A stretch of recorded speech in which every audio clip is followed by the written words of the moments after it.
एक आदमी का कितना टाइमिंग होना चाहिए, एक जो फीमेल है उसका कितना टाइमिंग होता है, और क्योंकि देखो दोनों का टाइमिंग बहुत ज़्यादा वेरी करता है, तो दोनों को मैच कैसे करवाना है इसके बारे में भी हम समझेंगे। ठीक है, तो आज का वीडियो बहुत इंपॉर्टेंट है क्योंकि बहुत सारे लोग में से ये क्वेश्चन करते रहते हैं, तो आशा करूंगी कि उन सबको उनकी जो आंसर्स है वो मिल जाए। ठीक है, तो चलिए शुरुआत करते हैं आज के इस वीडियो की। सो मेरा नाम है एकता और आप देख रहे हैं बहुत ही प्यारा सा चैनल स्टडी विद मी।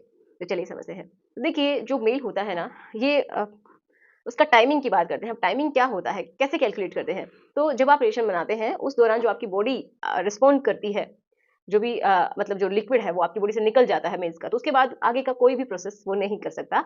तो वही उसका होता है टाइमिंग, मतलब एक्साइट होने से लेके और जो लिक्विड है वो निकलने तक का जो टाइमिंग है, वही होता है उसका रेशन बनाने का टाइम। ठीक है? उसकी टाइमिंग। तो ये कितनी होनी चाहिए? अब देखो ये मेल में होती है, अगर हम एवरेज की बात करें तो कितनी होनी चाहिए? तो ये मान लीजिए कि 3 मिनट से लेके और ये 7 मिनट तक बिल्कुल नॉर्मल है, ठीक है? 3 मिनट से लेके 7 मिनट तक बिल्कुल नॉर्मल है। इतनी है तो अच्छा है, अगर 3 मिनट भी है तो काफ़ी है। कुछ लोग बोलते हैं कि इतनी है तो कम है, तो वैसे भी कोई टाइम देखने के लिए नहीं बैठता है। मेन क्या होता है कि दोनों को सैटिस्फैक्शन मिल जाना, मेल और फीमेल दोनों को। अच्छा लगना, ठीक है? यही होता है।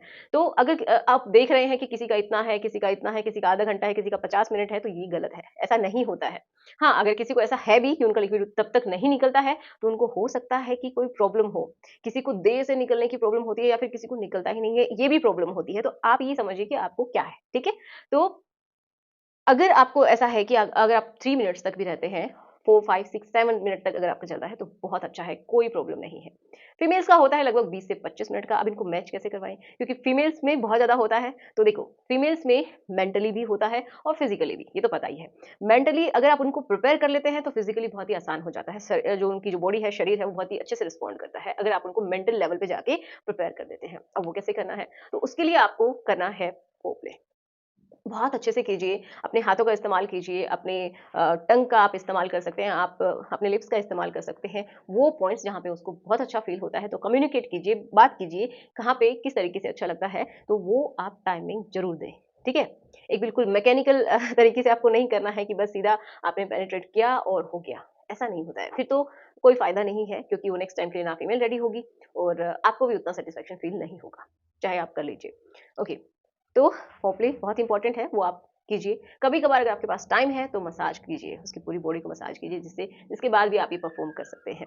ओके, नेक्स्ट है जब भी आप करते हैं, तो जब आप इस तरीके से करेंगे ना, तो जो फीमेल होती है ना, उसका एक्साइटमेंट का लेवल बढ़ जाता है, वो एक्साइटेड हो जाती है, उसके अंदर डिज़ायर उत्पन्न हो जाती है, वो जो हॉर्मोन्स हैं, वो सारे उसकी बॉडी को क्या करने लगते हैं, हैप्पी फील करवाते हैं और उस समय उसको बहुत ही ज़्यादा प्लेज़र फील करवाते हैं, जिससे कि उसका जो ब्लड का सर्कुलेशन, ब्लड का फ्लो है, उन ऑर्गन्स की तरफ, उन हिस्सों की तरफ जिनका अभी काम होना है, वहाँ पे बहुत ज़्यादा हो जाता है। जैसे कि उसका जो प्राइवेट हिस्सा है, ठीक है? उनका निपल वाला एरिया है, उनकी ब्रेस्ट भी थोड़ी-सी स्वेल हो जाती हैं। जो फीमेल का जो एक्सटर्नल पार्ट है, वजाइना की एक्सटर्नल पार्ट जो है, वो भी थोड़ा-सा स्वेल हो जाता है क्योंकि वहाँ पे ब्लड का फ्लो बहुत अच्छे से हो रहा है। ओके, फिर वो क्या करेगी, नेक्स्ट जब आप इस समय करते हैं तो उसकी बॉडी भी थोड़ा-सा लिक्विड है, वो शो करती है कि वो रेडी है, वो रिलीज़ होता है। जिससे कि जो प्रोसेस है वो आसानी से हो सके, क्योंकि बहुत सारे फीमेल्स के साथ क्या होता है कि अगर थोड़ा-सा भी वहाँ पे ल्यूब नहीं आता है, थोड़ा-सा भी लिक्विड नहीं आता है, तो उनको पेन होता है और बहुत सारी फीमेल का यही कारण होता है कि वो नहीं करती हैं क्योंकि उनको पेन होता है। वो कभी रेडी नहीं हो पाती हैं और सीधा ही आप करने लग जाते हैं, जिसकी वजह से वो नेक्स्ट टाइम के लिए आपको ना ही बोलेंगी।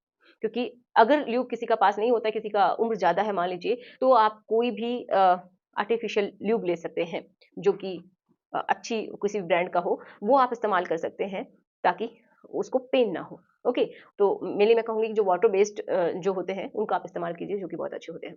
नेक्स्ट क्या है कि जब ये सब हो जाता है, उसके बाद भी आपको थोड़ा टाइम उसको देना है, क्योंकि पहले क्या होता है कि हमारी बॉडी के अंदर बहुत सारे चेंजेस आते हैं, फिर हमारी बॉडी उसको क्या करती है, रिस्पॉन्ड करती है, उसको अच्छा फील होता है। बहुत सारी लड़कियां जो हैं, जब भी आप करते हैं उसके बाद एक लेवल पे पहुंचती हैं जिसको हम बोलते हैं ऑर्गेज्म, जिसको बोलते हैं सेटिस्फेक्शन, उनको पूर्ण संतुष्टि मिलती है उस समय। तो अगर वो उस लेवल तक पहुंचती है तो 100% ये मान लीजिए वो आपके साथ नेक्स्ट टाइम भी रेडी होगी। ओके, तो ऑर्गेज़म की जो स्टेज है, वहाँ तक वो पहुँचती है, उस समय उसको सबसे ज़्यादा अच्छा फ़ील होता है, उसकी बॉडी से भी थोड़ा बहुत लिक्विड निकलता है, मेल की तरह ज़्यादा नहीं होता है बट होता है। थोड़े-से बॉडी में भी कॉन्ट्रैक्शंस होते हैं, हमारी मसल्स भी कॉन्ट्रैक्ट होती हैं उस समय एंड हमारे हॉर्मोन्स भी एक बार के लिए पीक लेवल पे जाते हैं और फिर धीरे-धीरे नेक्स्ट स्टेज आती है कि धीरे-धीरे सब शांत होने लगता है। जैसे हमारी बॉडी पहले थी, वैसे ही धीरे-धीरे उसी स्टेज में वो लौटने की ट्राई करती रहती है, ठीक है? और लौट जाती है, मतलब कुछ समय लगता है कि उसका जो ब्लड फ्लो है, वो भी नॉर्मल हो जाता है, ब्लड का सर्कुलेशन नॉर्मल हो जाता है, उसकी हार्ट बीट्स जो है वो भी नॉर्मल होने लगती हैं, है ना? और इसी तरीके से जो नॉर्मल उसके जो हार्मोन का लेवल है वो भी होने लगता है। तो ये सारे की सारी चीज़ें उसकी बॉडी में होती हैं। ओके, फिर नेक्स्ट आपको जब भी सब हो जाता है, उस समय थोड़ा-सा समय आपको देना है, पूछना है कि क्या आपको अच्छा लगा, क्या नहीं लगा, नेक्स्ट टाइम के लिए क्या करना है और क्या नहीं करना है। ठीक है? दोनों को ही इसके बारे में जान लेना ज़रूरी होता है, तो कम्युनिकेशन बहुत अच्छी चीज़ है। अच्छे से बातचीत कीजिए कि आपको क्या अच्छा लगा, क्या नहीं लगा, क्या करें, ओके? तो ये सारे पॉइंट्स अगर आप फ़ॉलो करते हैं ना, तो सच में आप बहुत ही अच्छे अपने रिश्ते को बना के रख सकते हैं और उसको नेक्स्ट लेवल पे लेके जाएँगे, ठीक है? चलिए मिलते हैं नेक्स्ट वीडियो में। Thanks for watching, good bye.